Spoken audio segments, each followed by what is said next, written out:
Thus concludes the story of Deadlands, a name given to the city of Innsbruck, its secret unearthed within the depths of the Nazi bunker, Bunker Z7. Beneath the surface, an ancient Mayan artifact known as the Antuk tablet, stolen by a Viking over 1,000 years ago, found its way to the Alps. It resurfaced when sheep herders, interpreting it as a divine sign, presented it to their local priest. Unwittingly harnessing its power, he prayed for divine intervention to eradicate the vampiric lord of Innsbruck and perhaps summon a miracle akin to the Golden Fleece. His prayers were answered, marking the beginning of the tablet's legend. Though it was eventually lost, its potency endured, compelling any supernatural being to either flee Innsbruck or perish. Rediscovered in the 18th century by a band of hunters led by Andreas Hofer, they recognized the tablet's power and wielded it to purge the land of vampires, lupines, and other so-called heretics, becoming the most formidable hunters of their era. Their reign was cut short by Napoleon's forces and the scheming of vampires. Nonetheless, the tablet continued its relentless purge. During World War II, a clandestine Tremere faction named Division E discovered the tablet, realizing it was the artifact obstructing their plans. With assistance from the Thule Society, they established an underground network of bunkers in Innsbruck to experiment on the tablet and other artifacts. Their endeavors were abruptly halted when Allied bombing devastated the bunkers, sealing them and their secrets beneath the rubble for decades. Meanwhile, life flourished above ground, and even vampires ventured back into the city. Now, with the tablet's secrets exposed, the group resolved to destroy it, aiming to better the world. It was at this juncture that Flavio Francesco de' Medici revealed his extraordinary ability to halt time, seizing the moment to dash towards the tablet. The vampires barely managed to thwart him, even resorting to the desperate measure of triggering an explosion that sacrificed one of their own. Fortunately, the tablet was annihilated, and the sacrificial vampire miraculously survived. The city was safeguarded, for the moment. This event heralds a new era for the city's vampires. Prince Samuel Mayer relinquished his title, appointing Rado Eichenberg as the new prince to lead the kindred, possibly embarking on a new Camarilla mission.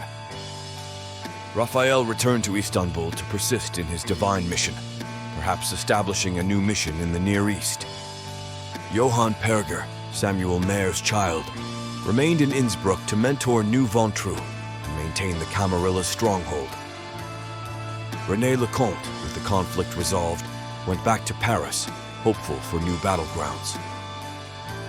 Dietrich Kirschenbaum, seeing his homeland in need, chose to stay and support the local sheriff, ultimately succeeding him years later. Beryl departed Innsbruck shortly after the bunker incident, vanishing just before Rito was proclaimed prince. There were rumors. Some suggested the gargoyle was reassigned by the pyramid to new duties. Others speculated he was removed due to Seidler's failings, while a few posited he was whisked away to Vienna for intense torture and interrogation upon the revelation of his past as a Z7 operative. In reality, Beryl found refuge in Istanbul alongside Father Raphael, seeking shelter from the pyramid's reach with his aid. For the first time in his extended existence, Beryl embarked on a personal journey, taking independent actions and making his own decisions. Through deep reflection, he realized the paramount importance of freedom, a principle he resolved to champion. Operating from the shadows, he emerged as an enigmatic supporter of anarchist causes, challenging the Camarilla's constraints. As the ivory tower's grip weakened over time, Beautiful Gaze emerged as a notable figure across Europe, heralded by some as a harbinger of positive change and vilified by others as a threat to the venerable traditions. Despite the death of Tobias's cousin, a salubri of a different caste, at his own hands, the loss profoundly impacted him, guiding him towards a more active role in the lives of both kindred and mortals, ensuring their mutual well-being. As the Keeper of Elysium, Tobias was dedicated to his duties, significantly reducing crime within his domain. He invested the gold found in the bunker into the hospital, university, and aid for the poorest, aiming to establish a leading scientific and medical hub. However, contemplating the future, Tobias sought the prince's permission to create a progeny, hoping to ensure the continued welfare of his endeavors without political or personal repercussions. After that was resolved, Tobias left Innsbruck for Constantinople, accepting an invitation from Father Raphael to continue his work in atonement for his past actions, striving for the betterment of both kindred and mortals alike. It would take decades for the pyramid to hunt down this diablerist. Until then, he would bring good to the world. Nur Siren solidified his role as the local harpy, establishing a sanctuary for the Ravno survivors after the downfall of their antediluvian. Once a target among them, he now offered refuge, transforming his control over the underworld into a more structured and benevolent governance. Prioritizing the role of a necessary evil over exploitation, he enforced a strict ban on hard drugs and automatic weapons in the Alps, dealing swiftly and silently with violators. Amidst these changes, Nur remained in the mountains, crafting a peaceful existence for himself, ready to face whatever new challenges might emerge. Radu Eichenberg ascended as the new prince of the city, dedicating himself to avoiding the missteps of his predecessors. He established a dedicated unit of ghouls ready to respond to emergencies, thereby enhancing the security for all kindred in the city. This included rigorous verification of every safety protocol during significant gatherings. Gradually, the moniker Deadlands was erased from kindred vocabulary, with Innsbruck emerging as a new stronghold of vampire society. Yet, Rito's ambitions didn't stop there. Inspired perhaps by the control exerted by the previous prince within the Camarilla, Rito aimed higher within the sect's ranks. Rumors circulated that on the night of a significant attack, a new Archon was seen preventing many kindred fatalities at the hands of hunters.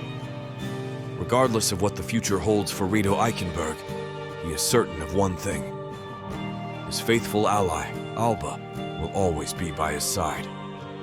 Rudiger Steinman, serving as the sheriff of Innsbruck, significantly contributed to the peace and prosperity of the kindred community. In time, he identified Dietrich Kirschenbaum as a promising successor and devoted years to his training. Eventually, Rudiger, affectionately known as Rudy by friends and acquaintances in Innsbruck, decided to return to his original desire for solitude.